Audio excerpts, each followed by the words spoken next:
Good evening. John Swinney has been elected as SNP leader and is expected to become the next First Minister. The MSP for Perthshire North was elected unopposed.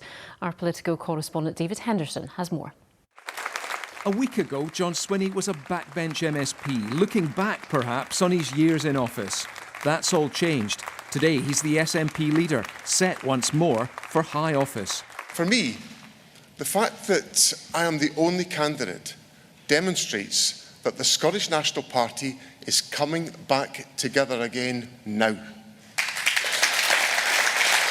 The focus, he said, was on unifying the SNP and finding common ground with opponents to solve Scotland's problems. He talked of a fresh need to persuade people of the case for independence.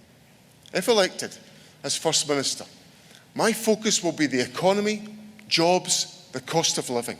It will be the National Health Service, our schools and our public services. It will be addressing the climate crisis.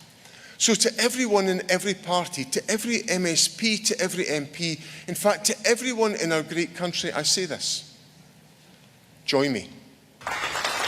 With the SNP leadership now under his belt, John Swinney turns his attention to Holyrood, where MSPs get to decide if he'll be the next First Minister.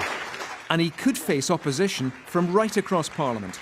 This is a crucial time for our country, and it will be vitally important that our Parliament focuses on the real issues that affects people up and down the country. The early signs are not good. John Swinney's own campaign slogan was Uniting for Independence. I think the focus has to be on improving our public services. This is clearly a project that's about managing the SNP rather than running the country and delivering for Scotland.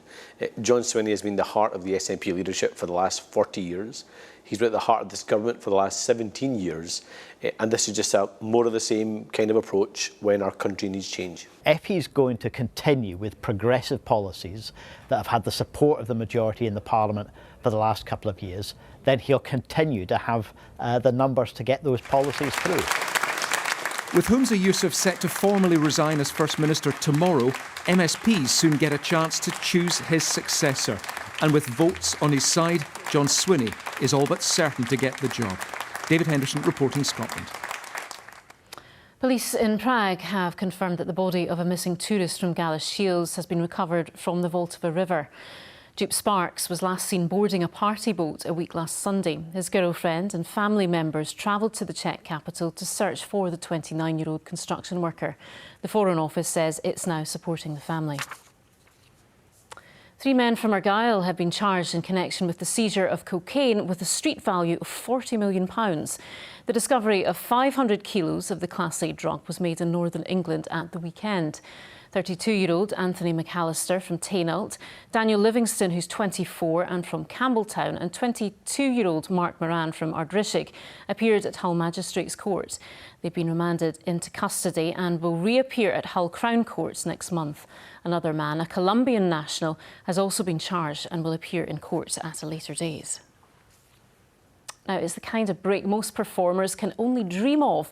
A singer from Cambuslang was catapulted onto the big stage on Friday after being asked, with minutes to spare, to support Take That at Glasgow's Hydro. Ollie Murs had been due to perform but couldn't make it because of travel issues. Daniel Rooney was singing in a local hotel. 20 minutes later, he was on stage. Katrina Renton has been speaking to him. Summertime and living is easy. It was a regular Friday night for Daniel, who was gigging at a Glasgow hotel, when entertainment reporter Ross King came over. He got a phone call from Gary Barlow saying that they need some help. So Ross came up to me with the words, I think he said, like the opportunity of a lifetime. And within about 20 minutes, we were quick sound check and we were singing. It was mental. Daniel found himself playing in front of 14,000 people at the Hydro. Take That were thrilled he could take over from Ollie Murs, who was stuck in London. When I finished my gig, they were waiting. I think they actually watched most of my gig from the stage door, and they were waiting for me, and they gave me a big hug, and they were just full of positive feedback. So yeah, top guys. As a result, Daniel's in the media spotlight and was even offered a celebrity collaboration with Ollie Murs, who he stood in for. He was just saying thanks for filling in on Friday, that he couldn't make the gig, and he asked me up again to sing last night at the Hydro. Sadly, I was on my way to London, so that would have been another great opportunity. But if he's ever needing anyone to sing with him again, I'll be up for it. With demos recorded and more gigs planned, Daniel's hoping this could be the big break he's been waiting for. It's definitely the start of something that's potentially life-changing, and it's just exciting. Daniel Rooney speaking to Katrina Renton there on the biggest of breaks. OK, let's take a look at the weather with Chris. How's the bank holiday been looking? It's been quite cloudy, actually, hasn't it? Thanks very much indeed, Laura. Very good evening to you. Yeah, a lot of cloud around today. Some sunshine. The best of that was in the west and southwest. We've had some rain as well. And in the last few hours, thunderstorms developing through parts of Stirling, pushing south in towards the Glasgow area. We still have a Met Office yellow warning for the chance of thunderstorms. That's with us until 9 p.m. tonight. You can see them on the chart there. They're hit and miss. Not everyone will see them. Overnight, they fade away, but we're left with a legacy of cloud, a few spots of light rain and drizzle, and temperatures in towns and cities around 8 to 10 Celsius with light winds.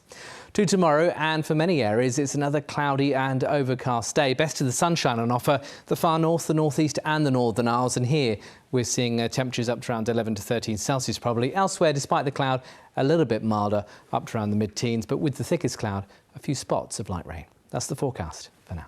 Thank you, Christopher. And that is Reporting Scotland for now. Our next update is just before 10:30 tonight. Until then, from everyone on the team, enjoy your evening. Good night.